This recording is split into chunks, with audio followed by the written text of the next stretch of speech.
Today we are going to walk you through how to use the E70B laser to screen single screen auto exposure unit. The first thing you need to do is adjust to fit your screen size.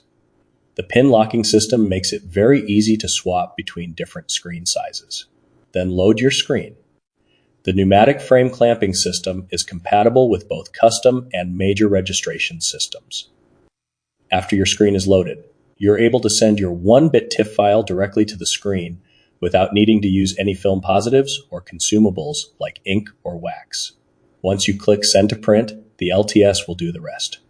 The vertical design combined with our next-gen interlacing laser head will expose your screen in just over 3 minutes. However, the exact time will depend on your unique setup.